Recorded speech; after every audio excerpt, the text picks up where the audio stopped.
Fevralın 24-də gözlənilən hava şəraiti açıqlanıb. Milli Hidrometeorologiya Xidmətinin məlumatına əsasən Bakıda və Abşeron yarımadasında hava şəraitinin dəyişkən buludlu olacağı, arabir tutulacağı gözlənilir. Gecə və səhər bəzi yerlərdə çiskinli olacağı ehtimalı var. Şimal-qərb küləyi gündüz şimal-şərq küləyi ilə əvəz olunacaq. Havanın temperaturu gecə 3-5 dərəcə, gündüz 7-9 dərəcə isti olacaq. Atmosfer təzyiqi 761 mm civestunundan 764 mm civestuna yüksələcək. Nisbi rütubət 70-80% təşkil edəcək.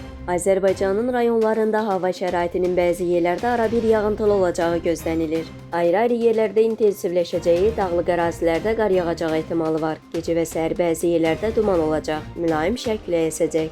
Havanın temperaturu gecə 4-7 dərəcə, gündüz 8-13 dərəcə isti. Dağlarda gecə 0-5 dərəcə şaxta, gündüz 3-8 dərəcə isti olacaq.